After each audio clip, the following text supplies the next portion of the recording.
mempraktekkan, Anda menunjukkan bagaimana Anda melakukannya, dan Anda menjelaskan bagaimana dan apa alasannya Anda melakukannya. So I did it a few times for them. After that, then they do, I watch. Jadi apa yang saya lakukan adalah saya mengajarkan beberapa kali kepada mereka, tapi kemudian mereka yang lakukan, saya memperhatikan. When they're done, then whatever, if they miss anything, then I come back and help wrap it up. Jadi ketika mereka sudah melakukan beberapa hal dan misalnya mereka melewatkan beberapa hal, dan saya akan datang dan saya akan bantu. So the second phase I did was training. Jadi fase yang kedua yaitu saya melakukan pelatihan. Training on what? Training apa? Not on product. Bukan tentang produk. That's not my specialty. Itu bukan spesialis saya. That's a company's job. Itu perusahaan tugasnya. You have Dr. Nathan Newman. You have all the Dr. Jim Papa. You have all these doctors that do all the talking for us. Anda punya Dr. Nathan Newman, Anda punya Dr. Vincent Giambapa, mereka yang akan mengajarkan kepada kita bagaimana produknya. Especially these days with technology, it's much easier to show people.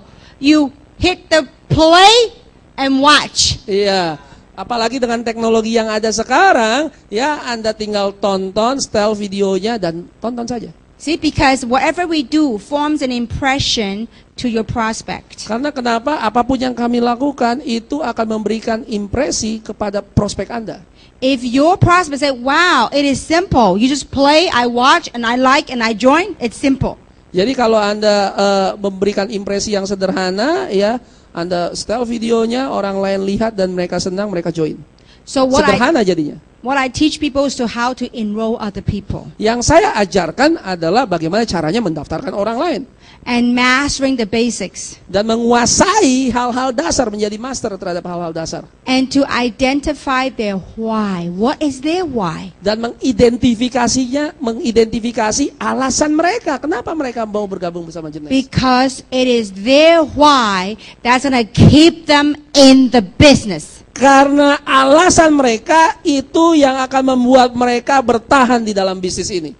Because this is a very, very, very simple business. Karena ini bisnis yang sangat sederhana. But our own human emotions, our own human egos complicate this business. Tapi karena alasan kemanusiawian kita, ego kita justru mempersulitnya. And the third phase of my business, now that you recruited some good people, then you train people to bring other people. It brings us to the third phase of my business. Jadi fase yang ketiga di dalam bisnis kita adalah setelah Anda merekrut orang dan membantu orang-orang Anda untuk mencari sedikit orang-orang yang bagus, yang ketiga adalah and that phase is called leading your business and showcasing your business. Yang ketiga adalah bagaimana Anda memimpin di dalam bisnis Anda dan mempertunjukkan bagaimana bisnis ini dilakukan. That means you got a whole troop of people you want to lead. Jadi Anda sudah punya beberapa grup kelompok orang yang Anda harus pimpin. How many of you, when you have a whole, let's say that you're in a battlefield, that you have a whole group of soldiers, that if you were the general, how many of you say, you know what, when you say charge, then everybody go forward? Ya, bayangkan Anda di dalam sebuah pertempuran, kalau Anda seorang jenderal dan Anda memiliki banyak prajurit, dan ketika Anda bilang, serang, bagaimana dengan orang-orang di belakang Anda? Now, did you know that there are some general, when they say charge, everybody go backwards? Ya, ada beberapa jenderal yang mengatakan serang, malah pasukannya mundur. So how you lead first? You have to lead by example. Jadi bagaimana cara Anda ya kan memberi pimpinan? Yang pertama Anda harus memimpin berdasarkan teladan. I've always believed that in order for us to sustain our success and to keep it long term, that we have to create a culture that you have to be a leader of an example. Jadi saya selalu percaya untuk bisnis ini bertahan dan bertahannya lama, ya Anda sebagai seorang pemimpin, Anda harus menjadi pemimpin yang memberikan teladan. You have to lead with your heart. Anda juga harus memimpin dengan hati Anda.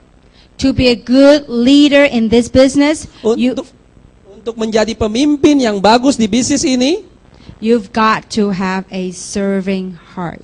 Anda harus memiliki hati yang melayani.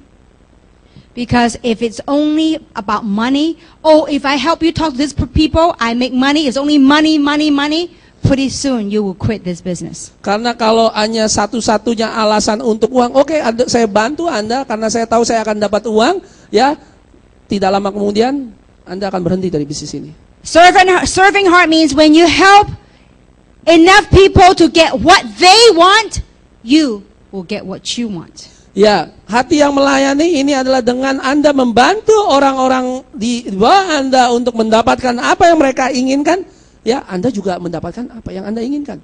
I have seen so many quote-unquote leaders that when they achieve certain ranks, that they have this big chip on their shoulder, that they think, you know what, they've made it now. Ya, seringkali saya juga bertemu dengan para pemimpin yang mereka sudah menghasilkan atau peringkat yang lebih tinggi dan ada tanggung jawab di atas pundaknya dan mereka berpikir, oh, saya sudah berhasil.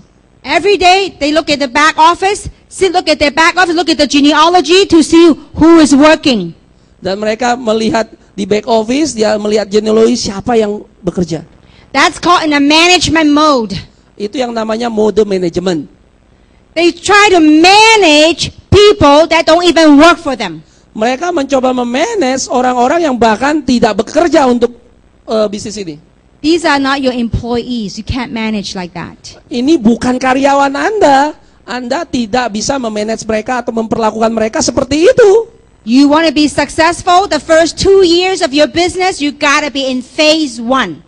Ya, kalau Anda ingin sukses di dalam bisnis ini, ya selama 1 tahun bahkan Anda harus terus menerus berada di fase yang pertama. Phase 1, always be recruiting and always be with your people in the front line to work with them and to help them when they're down. Fase pertama yaitu Anda selalu terus merekruting dan selalu ada bersama-sama dengan orang Anda di lapangan dan membantu mereka.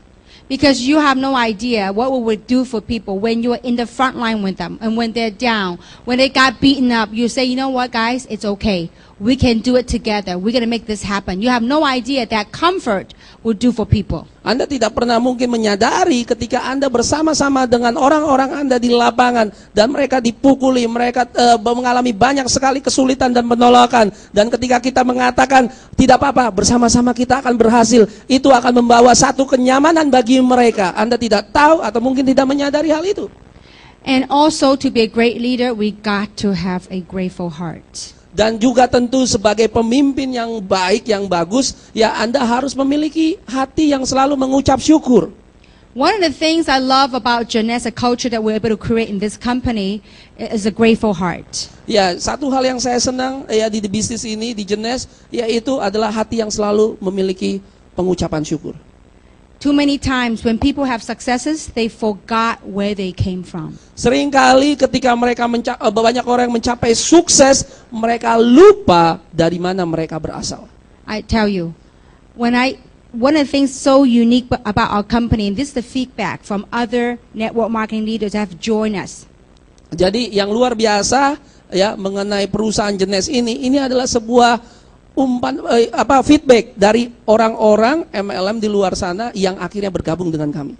They said you guys are like you guys work like a big family. Ya, mereka katakan kepada kami, Anda semua itu seperti keluarga besar. Because a lot of times in other companies or other cultures whereby they always feel like, you know what, you are my upline, I make money for you, therefore you do everything for me. That's what you're supposed to do. Ya, seringkali di banyak perusahaan Anda upline saya, Anda mendapatkan uang dari hasil kerja saya, ya Anda harus bantu saya, harus tolong saya. Times have changed. Waktu sudah berubah. The person that knock on your door and open the opportunity for you, orang yang mengetuk dan membuka kesempatan untuk Anda, whether they help you or not, mereka membantu Anda atau tidak, they've already done you a favor. Mereka sudah membantu Anda. Be grateful for that. Berterima kasihlah untuk itu. So as a great leader, dan sebagai leader yang besar, got to have serving hearts. Harus memiliki hati yang mau melayani orang lain. Have gratitude. Punya hati yang berterima kasih, mengucap syukur.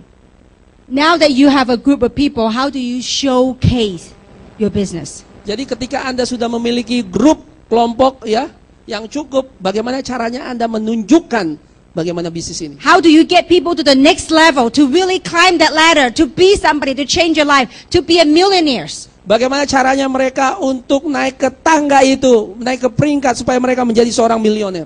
You know what that magic word is? Anda tahu apa kata ajaibnya? Would you like to know? Mau tahu nggak? It's called events. Itu yang disebut acara demi acara. How I went from event to event to event to event. Bagaimana cara saya membangun? Saya membangun dari satu acara ke acara lainnya, ke acara lainnya, dan ke acara lainnya. So what do we do as a leader? We promote event. Jadi apa yang kita lakukan sebagai seorang leader? Kita mempromosikan acara demi acara demi acara demi acara. Because event showcase vision. Karena melalui acara-acara ini mempertunjukkan visinya.